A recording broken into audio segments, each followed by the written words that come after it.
I told these guys really after Friday leading into this, this was going to be about our defense. And I really think that with this group that when we tighten up on that end, and you see it with some of the transition stuff and you get out, like we're really, really hard to guard when we get stops. So we have to get more stops. And you know, I was really proud of the effort in the first half, except on Bland, and then in the second half, you know, we had a little lull there in the middle, and then held them to 6 points in the last 7 minutes, and held them to 29 for the half. So, you know, I told them if we're holding teams to 61, we'll win a lot of games. How did that sequence with I think about 13 minutes to play in the second half with the would-be Barry and one that was called a charge change this game? I don't know if it changed the game. You know, it just is what it is. Like, you know, like it's an emotional game, right? Sometimes, and that happens. I didn't have my first technical coming in 17-point win, but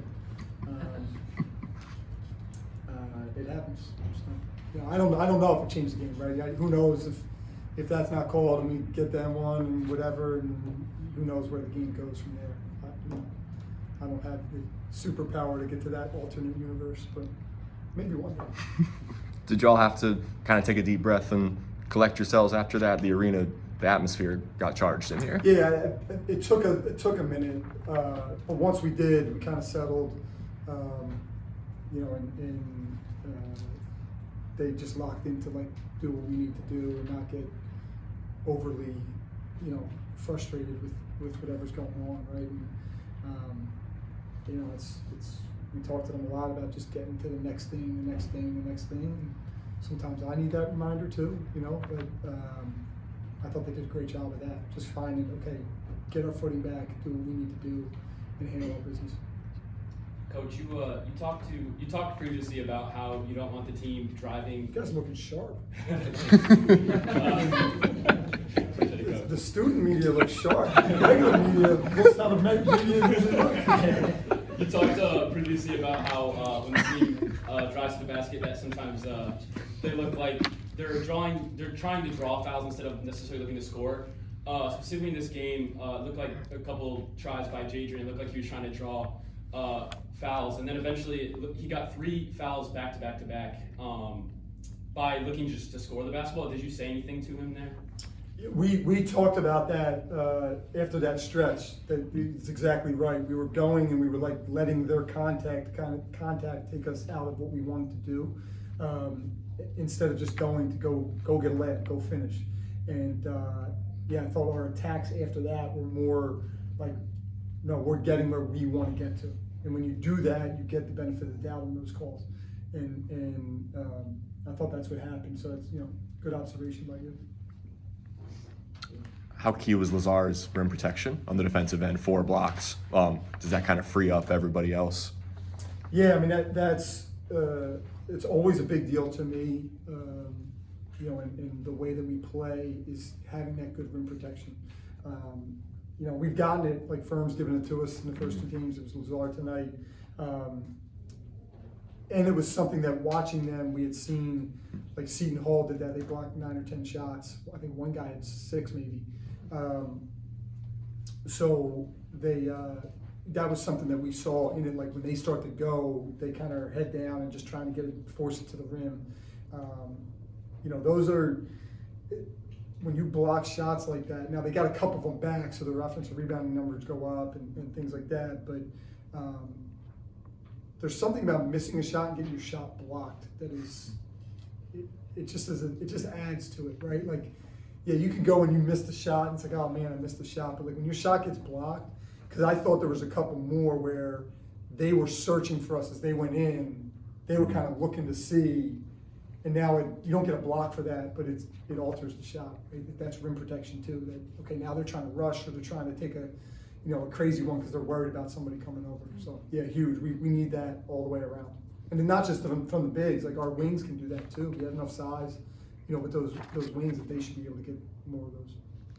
Yeah, and Coach Brandon tonight, 3, 2, and 2, maybe not impacting the stat sheet, but Talk about his impact or his leadership, even on nights when the numbers aren't there. Yeah, I mean, it's, again, like, I think we're going to sit in here a lot of nights and we're going to be looking and going like, oh, that guy didn't have the night that he, yeah, but the other guys, like we have enough to cover that. It's not going to be everybody's night every time, right? Like it's just not. And,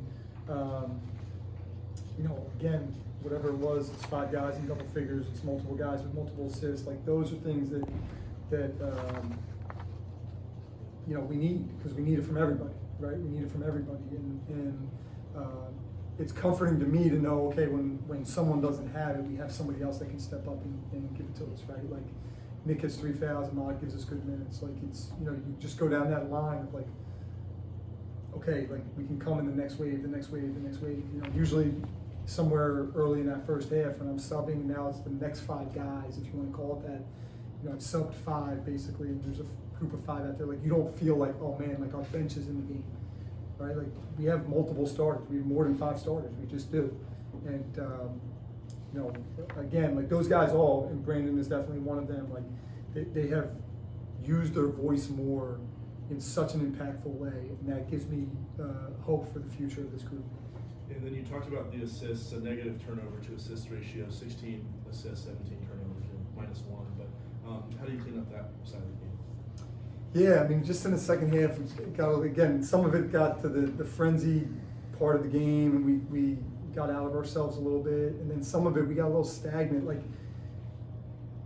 Like there's things that we had talked about that were like, this is going to work when we get there. When we get to the middle of the floor, that dive on the baseline is going to be open, going to be open, going to be. It finally got there, right? So we get there a couple times.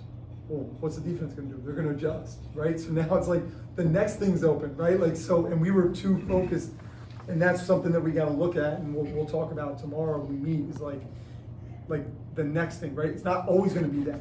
It's great when it's there. Yeah, great, we get a dunk. That's awesome. Well, now they're crashing down, so what's open? The corner's open. And we missed a couple of those, and we were kind of forcing some of that stuff at times. So, but I'm super happy about the 16 assists on 22 baskets. I'll take that, every night. Man, Tyrell played his first college basketball game against Utah State in like 500 plus days. Hadn't looked very rusty. Did you know he was this ready to hit the ground running and be such a major contributor for you guys? He's had, since we got back, late August, he's had a really good run here. And he struggled in July. Like he was struggling over the summer, and I was tough on him.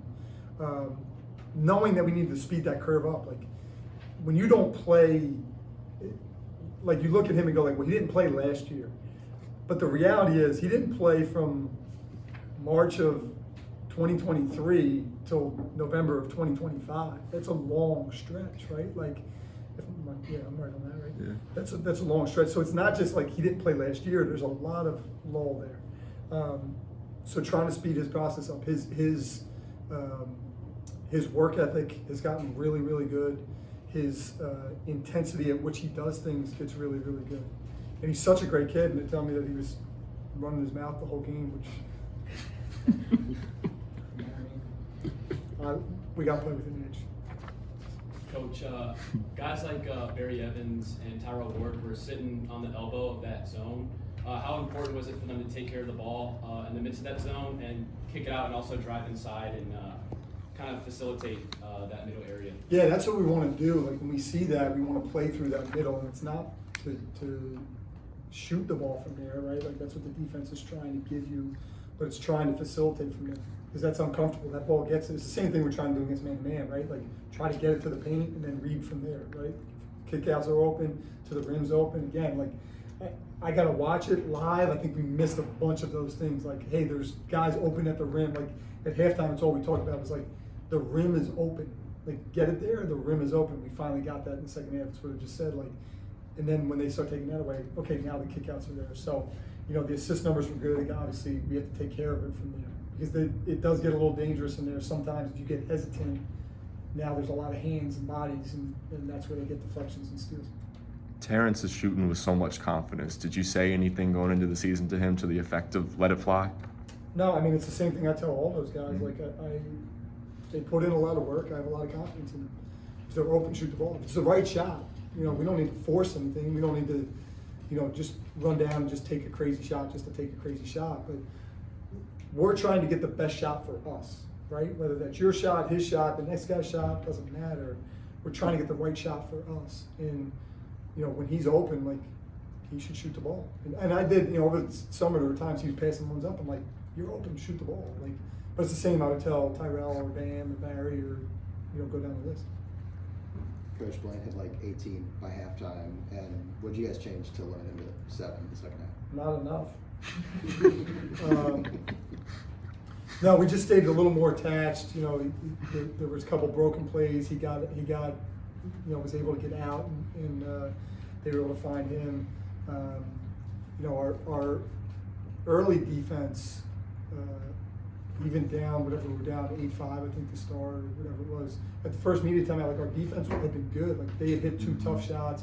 Then they hit you know, again, they get the 32 and a half or whatever, 32 in the first half, and they hit a couple, you know, he hit a long, you know, just inside the 3-point line pull-up jumper. They get a wrong leg floater that goes in, like, you know, but obviously he was getting it going, and we lost him a couple times. Like, we got detached on the screen on the baseline where we're supposed to trail it out. We try to shoot the gap, bang. Well, then his next one's a little bit tougher, but you've already just made one, so now that basket's a little bigger. So, you know, we were a little more attached to him, you know, a little more make sure he doesn't get it. You know, I thought those guys, for the most part, we still lost him a couple times that I didn't like, and kind of see how and why and make those adjustments. Do 1 or 2 more. I felt like guards were switching a lot, so I'm switching everything. Is that what you want, or you want them fighting through some more of these screens? No, we do a little bit of both. And it's something that we're still cleaning up with this group. Like, we've had some breakdowns in the first 2 games where our communication, and it's what it's come down to, because we sit there, we talk about it, we watch it, right? Like, the hard piece is with all these guys from different places, they all have a different language. So they're coming with a different set of rules and a different language to what they're saying. Because we had a couple against Utah State where I'm saying, like, what was our communication? He says, well, I said X. And I go, but we don't say X. And as soon as he says it, you can see him go, oh, right? So, like, you're trying to learn a new language. So we've had some slip-ups with that. I thought our communication was much better. And we talk about with communication, like, a lot of coaches say, communicate. Really, they're saying talk. Well, it's not just the talking, it's the listening and the executing piece. And our talk has gotten better. Our listening was better tonight, and our execution was better tonight. And we're going to need that. Like, when we play these teams, and a team like Utah State, they were able to pick that apart. When we messed up, they made us pay, right? And that's what good teams are going to do. That's what we've done to teams. So, trying to get that language on the same page, trying to get the execution piece, like, to where, okay, now we're really in sync. And they've done a much better job with it, you know, as we've done it. You know, we're working on it every day in practice, and I thought they did a good job with it tonight. But there are times where we have some different defenses, which not just one. You know, we have some different defensive calls depending on the situation. You talked this week about scheduling St. Peter's in part due to the stylistic contrast and wanting some teams that are going to be physical, be slower. How did you feel? You know, like, you guys came away with lessons from breaking down that zone, and did you gain things tonight that will help you the rest of the season? Yeah, I think so, right? Like, you know, again, like, to see zone, to see physicality, like the way that they like to be physical. Usually they press more. I think we've scared some people with that, which is great. But, you know, I always welcome seeing it. We got a dunk the first time we did it, right? So, yeah, I mean, that's, you know, the schedule's built a certain way as best we could to make sure that we're seeing a bunch of different things, right? So that, again, we have a lot of individual experience. I talked about this the other day, right? Like, we have individual experience. These guys all have their own experience. We're trying to build that collective experience, right? So now there's something that we can go back to. Could be a month from now, 2 months from now, 3 months from now, and we can say, hey, remember we saw that against St. Peter's. We saw that zone against St. Peter's. We had success doing these things. That's what we can take advantage of, right? And now they have the confidence going, okay, we did that. We saw that before, right? Like, again, I don't want to go down 18 in the second half, but, like, we went down 18 in the second half. We got a collective experience where, okay, now that group made a run back. It's not me just telling them a story of, like, hey, one time we were down 18 with 6 minutes to go and we won the game. And they're like, okay, it's just a story, right? It doesn't mean anything to them. Now we're building these experiences you know, through all these games, through Villanova, through Fairfield, Wagner, Utah State, and tonight with St. Peter's, and we'll build another experience with the next one. Thanks, guys.